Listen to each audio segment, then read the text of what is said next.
안녕하세요. 세월이 먼지 어느덧 제 나이도 70이 넘어 70하고도 2살을 더 먹게 되었습니다.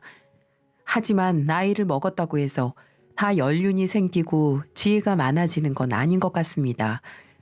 잘 살아낸 인생이 무엇인지, 어떤 결정이 옳은 것인지 참 알기가 어렵네요.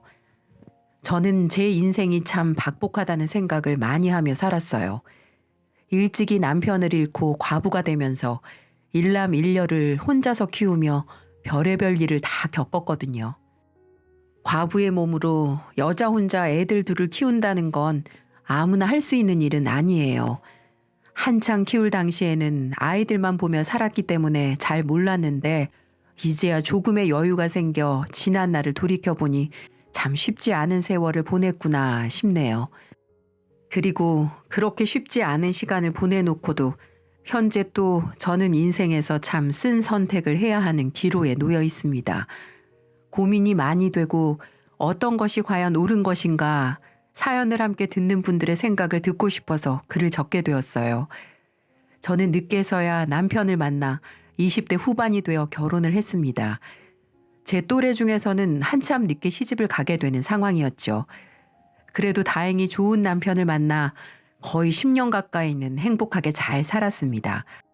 결혼 후 아이도 바로 생겨 바로 다음 해에 장남을 낳게 되었고 2년 뒤에 둘째 딸을 낳았습니다. 그 후로 남편과 열심히 돈을 벌어 우리 네 식구가 여유롭게 살 수 있는 집으로 이사를 갔어요. 거기까지도 참 좋았네요. 하지만 그때 저의 삶에 첫 번째 비극이 찾아왔습니다. 첫째가 9살이 되고 둘째가 7살이 되던 해 남편이 갑작스럽게 교통사고로 세상을 떠나게 되었거든요. 그땐 정말 참으로 막막하더군요. 그 당시 남편은 회사를 다니고 있었고 저는 집에서 아이들을 키우며 소소한 부엌거리를 하고 있었는데 남편이 일을 마치고 집으로 돌아오던 중 건너편에서 중앙선을 침범해 달려오던 차량과 부딪혀 그 자리에서 숨을 거두게 되었고 저는 그 길로 순식간에 과부가 되면서 아이들을 책임져야 했습니다. 그 당시 너무나도 처참한 저의 현실에 남편의 장례를 치르면서 아이들을 붙잡고 얼마나 울었는지 몰라요. 아이들은 어렸기 때문에 영문도 모른 채 저를 따라 울었고 저는 이 어린 새끼들을 어떻게 감당해야 하나 싶어 모든 것이 두렵고 무서웠습니다. 주변에서는 39세의 어린 나이에 과부가 되었다 보니 재혼을 하라는 소리도 있었어요. 그럼에도 불구하고 저는 아니었어요. 아이들에게 혼란을 주고 싶지 않았거든요. 그래서 조금 무리가 되더라도 저는 악착같이 버티고 버텨서 저의 아들과 딸을 잘 키우기 위해서 노력했어요. 하지만 역시나 세상은 녹록지 않더군요. 그동안 모아놓은 돈과 남편의 사망보험금을 다 끌어모아 식당을 하나 차렸지만 한 번도 식당을 해보지 않았던 저는 1년 만에 망해버리고 말았습니다. 한 푼이라도 더 벌려고 뭣도 모르고 시작했다가 큰 낭패를 보고 만 것이었죠. 저도 결혼 전에는 일반 회사에 다니는 사람이었기 때문에 식당 운영에 대한 노하우가 전혀 없었고 결국에는 그 결과가 완전히 폭삭 망해버리는 결과로 나올 수밖에 없었죠. 전 재산을 다 털어 운영한 식당이 망하고 나서는 돈이 없었습니다. 그래서 어렵게 시장에 자리를 하나 구해 노점상을 시작하게 되었어요. 참, 과부의 신분으로 시장에서 노점상을 운영하는 일이란 지금 생각해도 끔찍하고 힘든 날들의 연속이었습니다. 여자 혼자 2명의 아이를 키운다는 건 주변 속 없는 남자들에게는 아주 좋은 먹잇감이었으니까요. 그래서 시장 한복판에서 치근덕거리는 놈들이 한두 명이 아니었습니다. 우리 한번 만나보자.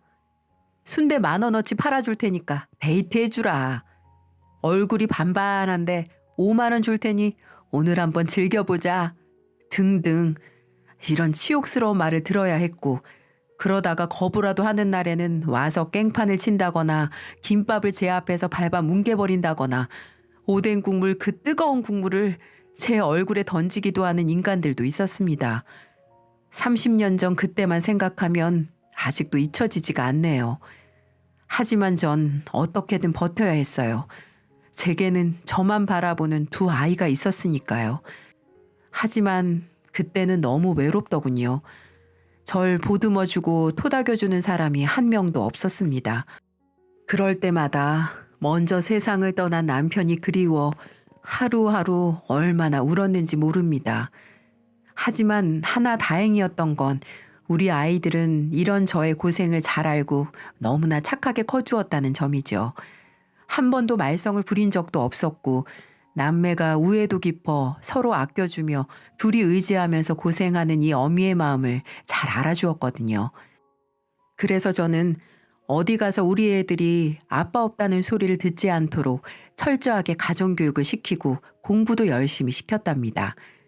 그 결과 우리 아들은 대학교 교수가 되었고 딸은 초등학교 교사로 잘 자라게 되었죠.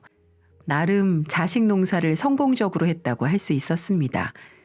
게다가 더 뿌듯했던 건 아이들이 안정적으로 자신들의 직업을 가진 뒤에 외식을 하자며 고급 한식당에 데리고 가주었는데 거기에서 장남이 흰 봉투에 200만 원이나 담긴 용돈을 주며 말을 하더군요. 엄마, 그동안 고생 많으셨어요. 우리 때문에 엄마 홀로 고생 많이 하셨으니까 이제는 우리 효도 받으면서 노년은 호강하며 사세요. 더 이상 힘든 일 하지 마시고요. 앞으로 어머니 쓰실 생활비는 제가 다 책임질 테니까 이제는 제발 두 발 뻗고 편하게 사세요. 고맙다 내 새끼. 귀한 내 새끼들. 언제 이렇게 커서 효도를 다 하고. 엄마는 그걸로 충분해. 너희들이 건강하고 착하게 잘 자라준 것만 해도 고맙다. 우리도요 엄마. 우리 이렇게 건강하게 키워주고 오빠랑 저 성공할 수 있게 뒷바라지 해주셔서 감사해요. 앞으로 우리가 평생 효도할 테니까 엄마는 행복하게만 지내세요. 마지막 딸의 소리에 저는 더 감동의 눈물을 흘릴 수밖에 없었고 평생을 두 자식 새끼만 바라보고 산 저의 노력이 전부 다 보상받는 듯해서 너무나도 기쁘고 후련했어요. 이 행복이 영원할 것만 같았죠. 그리고 그 당시에는 저도 홀로 30년 동안 아이들을 키우면서 노점상, 식당 서빙, 건물 청소 등 남들이 잘 하지 않는 일을 이게 내 업보다 생각하고 누구보다 열심히 일을 했었습니다.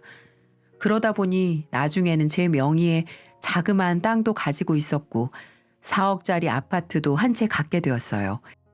그 덕분에 자식들도 이제 다 안정적인 직업을 갖게 됐으니 안정적인 생활을 할 수 있을 거고 저도 늙어가지만 굳이 자식들에게 돈으로 부담 주지 않아도 되는 상황이었어요. 이제는 자식들이 결혼하면 손주들에게 용돈이나 주며 노후를 살 수 있게 된 거죠. 하지만 저의 이 행복은 장남이 결혼을 하면서부터 점점 무너지기 시작했습니다. 제 아이들은 어느덧 나이가 차서 결혼 정년기가 되었는데 그때 마침 첫째 아들이 결혼할 여자라며 저에게 데리고 왔어요. 같은 대학교에서 만났다는데 이상하게도 아무리 좋게 보려고 해도 하는 행동 하나하나가 마음에 들지 않더라고요. 처음부터 참 눈에 거슬리는 짓을 많이 하는 겁니다. 우리 집에 처음 저를 만나러 와서는 저를 보자마자 인사도 하는 둥 마는 둥 하더라고요. 저는 뭔가 싶어 일단은 말을 걸어봤죠. 낯을 많이 가리는 성격일 수도 있어 좀 편해지면 그쪽에서도 편안하게 대하지 않을까 싶었거든요. 아가씨, 만나기 전에 우리 아들한테 이야기 많이 들었어요. 우리 아들 학교에서 부교수로 있다고? 네. 그래요. 어디 우리 아들이 학교에서는 잘 해주던가요? 네, 잘해주니 만나겠죠. 너무나도 당돌한 대답과 단답형의 말투에 당황스럽더라고요. 저는 이 친구가 진짜 내 아들과 결혼할 마음은 있는 건가 싶었습니다. 그렇지 않고서야 제 시어머니가 될 사람에게 이렇게 성의 없게 대할 순 없으니까요. 게다가 이 여자의 황당한 태도는 거기에서 끝이 아니었어요. 갑작스럽게 제가 얘기하고 있는 도중에 본인에게 걸려온 전화를 아무런 양해도 구하지 않고 당연스럽게 받질 않나 아들이 화장실 간 사이에 제 앞에서 대놓고 화장을 고치는 등 버릇없는 행동들을 계속해서 했습니다. 저는 더 얘기해 볼 가치도 없어 그날 집에 가서는 아들의 결혼을 반대했어요. 이 결혼 절대 못한다. 그렇게 버르장머리 없는 애를 어디서 만난 거야? 난 절대 찬성 못해. 헤어져 당장. 엄마, 어떻게 한 번 보고 그렇게 아니라고 하세요? 걔가 어른들한테 사근사근하게 못해서 그렇지 나쁜 애는 아니에요. 게다가 제가 정말 좋아하는 사람이라고요. 저 걔 없으면 안 돼요. 제발 결혼 허락해 주세요. 아들은 저의 반대에 간절하게 이야기를 했지만 저는 첫인상이 더 볼 것도 없이 너무 안 좋았기 때문에 결혼을 계속해서 반대했습니다. 하지만 자식 앞에 이기는 부모 없다고 평생을 저에게 때라고는 써본 적이 없는 의젓한 첫째 아들이 포기를 모르고 그 여자애와 결혼을 한다기에 저도 결국에는 허락을 해주고 말았어요. 그리고 그 선택을 저는 평생을 두고두고 후회를 했습니다. 우여곡절 끝에 아들은 결혼을 했고 저는 아들이 결혼할 때 1억이라는 거금을 해주었죠. 이 돈들은 나중에 아이들에게 물려주려고 가지고 있다가 첫째인데다 교수 신분으로 결혼을 하는 것이라 어디 가서 꿀리지 말라고 1억 정도를 해주었죠. 물론 집을 해주진 않았습니다. 이미 아들이 독립해서 살고 있던 집이 있었고 거기를 팔아 좀 더 큰 곳으로 이사를 가라고 준 것이었죠. 아들은 자기가 괜히 결혼한다고 해서 엄마 돈도 없는데 본인이 엄마 돈을 뺏은 것 같다며 처음에 한사코 받지 않으려고 했습니다. 정말 그때까지만 해도 아들은 그만큼 절 생각하고 위해주는 착한 아들이었어요.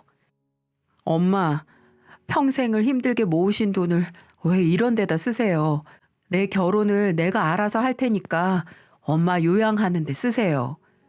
됐다. 내 아들 장가 가는데 이 엄마가 다른 건 못 해줘도 이건 해야지.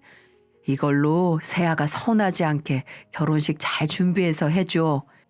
엄마, 정말 감사합니다. 저 정말 잘 살게요. 결혼 허락해 주신 것도 정말 감사해요. 그래, 대신에 잘 살아. 나는 아직까지도 세아가가 마음에 들진 않지만 네가 좋다고 해서 허락한 거야. 그러니까 보란 듯이 잘 살아. 그때까지만 해도 아들과 저의 사이는 한 군데 나무랄 데 없이 너무나 좋았습니다.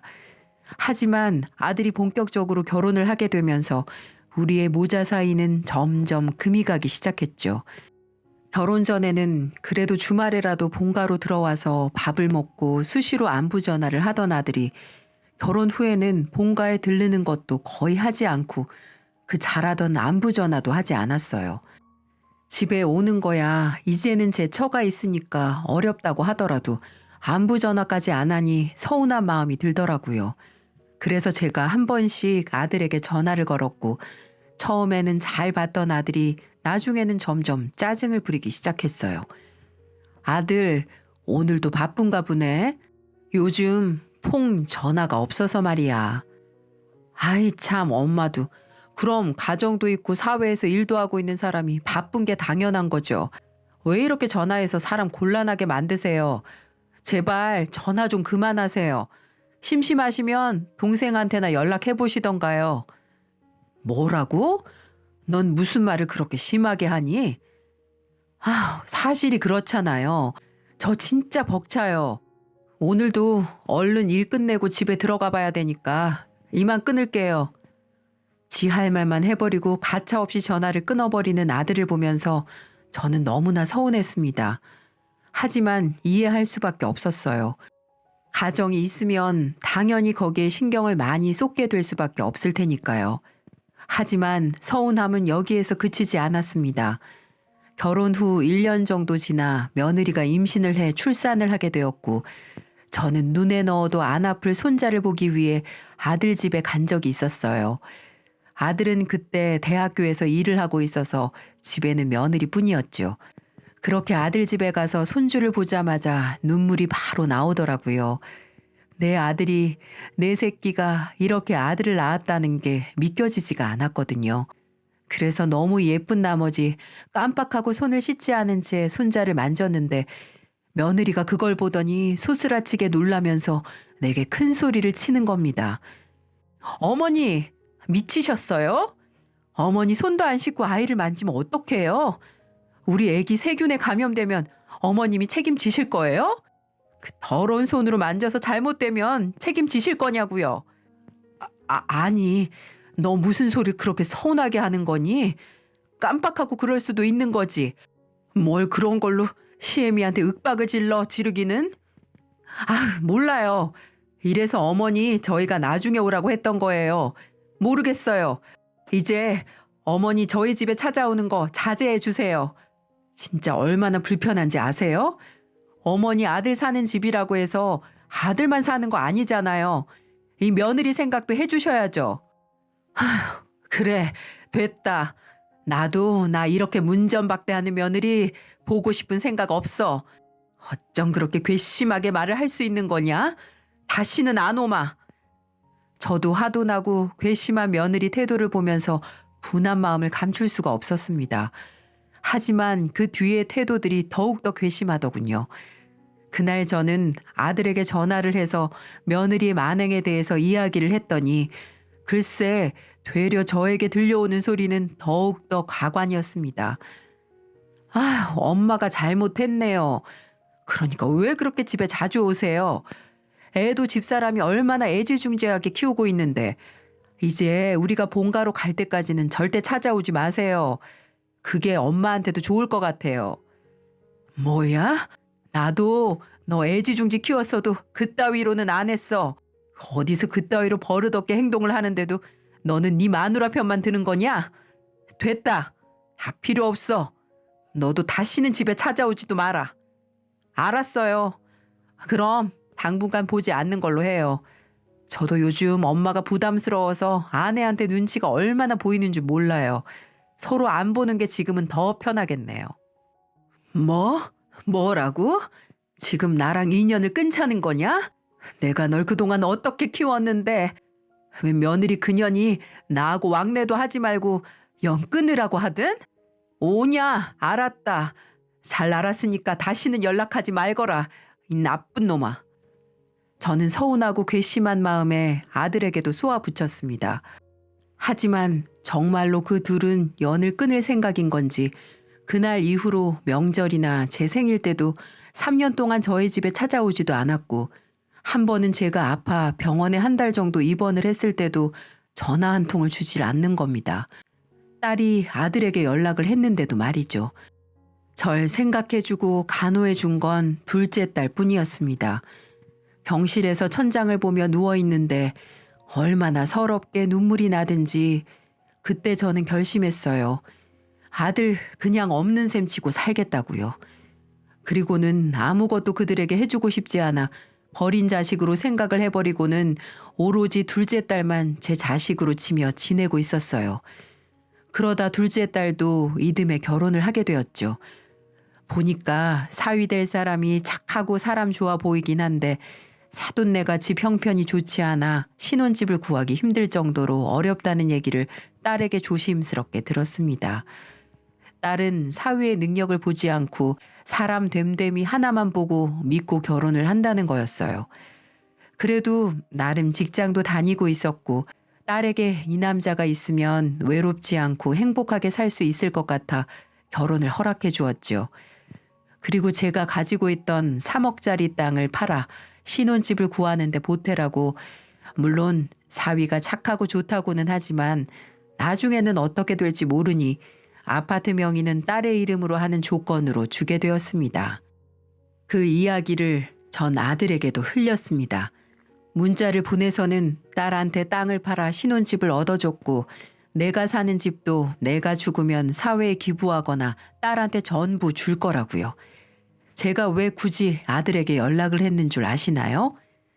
아들은 몇 달 전부터 제가 전화를 안 받으니까 문자가 와서는 갑자기 사돈네 그러니까 처갓집이 안 좋은 일이 생겨 본인이 좀 도와줘야겠다면서 5천만 원을 도와주라고 부탁을 하는 겁니다. 그래서 전 당연히 너 같은 놈에게 줄 돈도 없는데 내가 니네 처갓집까지 도와줘야 되는 거냐며 다시는 연락하지 말라고 한 적이 있었어요. 참 황당하더군요. 제가 힘들게 30년 동안 모아온 돈을 지 마누라 친정집을 도와준다며 5천만 원을 내놓으라뇨. 아들은 제가 땅이 있었다는 걸 알고 있었고 당연히 아들이니까 도와줄 거라 생각을 했었나 보네요. 그동안 한 번도 연락도 아프다고 해도 찾지도 않던 놈이 돈이 필요하니 그제서야 지 애미를 찾는 걸 보고서는 이렇게 혀를 찰 수밖에 없었습니다. 그래서 제가 더 이상 너한테 줄 돈 없으니 돈 같은 거 바라지 말라고 연락을 했던 거였죠. 그러자 그날부터 난리가 아니었습니다. 대뜸 집으로 찾아와서는 어떻게 그럴 수 있냐며 다 큰 놈이 소리를 지르기 시작하는데 다시 한번 느꼈습니다. 제가 그동안 아들을 잘못 키웠다는 사실을 말이죠. 엄마, 누구냐? 나는 댁 같은 아들 둔 적 없는데? 엄마, 진짜 왜 그러세요? 도대체 그 땅을 팔아서 왜 윤서한테만 아파트를 해주는 건데요? 저는 이 집 가족도 아니에요?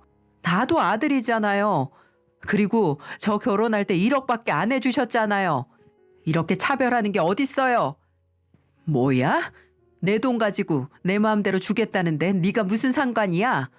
너는 네 잘난 처랑 새끼 있으니까 그걸로 된 거 아니냐? 문전박대 할 때는 언제고 갑자기 찾아와 난리야 난리가. 그리고 가족? 가족 좋아하시네. 나는 너 같은 천하의 나쁜 놈은 아들로 둔 적이 없다. 당장 썩 안 꺼져? 엄마, 진짜 왜 그러세요? 이렇게 자기 자식을 내팽개칠 수가 있어요? 그럼 나 이 집 담보로 대출 받아서 1억만 주세요. 그럼 더 이상 아무것도 바라지 않을게요. 정말 제가 돈이 필요해서 그래요. 뭐? 대출? 미쳤냐? 그리고 너는 돈 필요할 때만 가족이고 엄마냐? 평생을 키워준 은혜도 모르고 고작 몇 년 같이 산 망할 놈의 그 며느리가 그렇게 좋더냐? 내가 널 어떻게 키웠는지 알아? 애비 없는 소리 듣게 하고 싶지 않아서 내 모든 걸 포기하면서 악착같이 키웠다. 이놈아, 당장 꺼져. 내 마음속에서 널 지운 지 오래다. 저는 아들이 돈 때문에 절 찾아온 것을 알고는 더욱더 괘씸해 집 안으로 들어가 소금을 잔뜩 가지고 나와서는 아들 녀석에게 뿌려버렸어요. 그리고는 다시는 찾아오지 말라고 하며 쫓아버렸고요.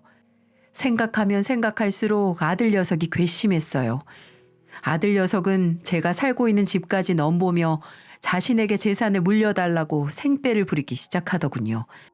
그리고 포기를 모르는 아들 녀석은 계속해서 저희 집에 찾아왔고요. 엄마, 잘못했어요. 제가 생각이 짧았어요. 집사람도 많이 반성하고 있어요. 그러니까 1억만 주시면 이제 찾아오지도 않고 더 이상 이걸로 말씀 안 드린다고요. 그러면 되잖아요. 아들은 끝까지 돈에 눈이 멀어 1억만 대출받아서 주라고 하더군요. 그놈의 돈이 뭔지 제 아들은 돈에 눈이 먼 미친놈으로 보였습니다. 그 다음부터 아들은 무작정 때를 쓰면 안 되는 걸 알았는지 갑자기 태도가 돌변하기 시작하더군요.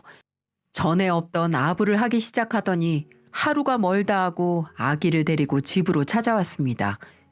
엄마, 할머니, 손자가 보고 싶어 하는데 문 안 열어주실 거예요? 엄마, 손자 감기 걸리겠어요. 혼자 와서 안 되니까 이번에는 손자까지 데리고 와서 아양을 떠는 제 자식 새끼는 더 꼴보기도 싫었어요. 그래서 저는 계속해서 문전박대를 했고 나중에는 아이의 연락처도 차단하고 문도 열어주지 않았어요. 그러다 보니 한동안은 7개월 동안 모든 걸 포기했는지 연락도 안 오더라고요. 그렇게 전 이제는 포기했나 보구나라는 생각을 하며 운동도 다니며 일상생활을 하며 지내오고 있었습니다. 그런데 어느 날 모르는 전화로 전화가 오더군요. 여보세요? 엄마, 저예요. 뭐냐 이번엔? 아주 핸드폰 번호까지 바꿔서 전화하는 건 무슨 경우야? 그렇게 말을 했더니 아들은 한동안 아무 말도 하지 않고 울고만 있더군요. 너 지금 우니? 됐고 이제 네가 울든지 말든지 상관없고 전화한 이유가 뭔데? 할 말 없으면 끊는다. 엄마, 끊지 마세요. 저 지금 너무 힘들어요. 죽을 만큼 힘들다고요. 저 사기당했어요. 사기당한 거나 마찬가지라고요. 뭐? 갑자기 사기라니. 그게 무슨 뚱딴지 같은 소리야.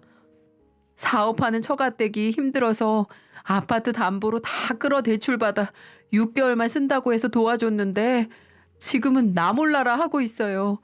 이제는 갚을 생각도 않고 알아서 하라는 식으로 나오고 있다고요. 그 덕분에 대출비 갚느라 정말 죽을 것만 같아요. 그래서 나보고 어쩌라고. 그러게 누가 너 보고 그놈의 집안 도와달라고 하든? 그저 지 마누라 꼬임에 넘어가서 그 돈을 갖다 바쳤구만. 안 봐도 뻔하다 이놈아. 그리고 엄마, 나 애엄마하고 이혼할 거예요. 정말 이 사람이랑 더는 못 살겠어요. 틈만 나면 욕설에 술 먹고 들어와서는 시도 때도 없이 절 때리지를 않나. 애 돌볼 생각도 않고 이제는 지 맘대로 외박하고 다니고 있어요. 그리고 사치도 얼마나 심한지 대학교에서 월급 받아오면 전부 카드값 메꾸기 벅차고 제가 번 돈 전 제대로 써본 적도 없어요. 아휴, 처음부터 엄마 말 들었으면 이런 일도 없었을 텐데 정말 죄송해요. 죄송합니다, 엄마. 뭐? 널 때려? 이 미친놈아. 다 그 남자가 돼서는 맞기는 왜 맞아? 아이고 속 터져 속 터져. 그래서 내가 뭘 했냐?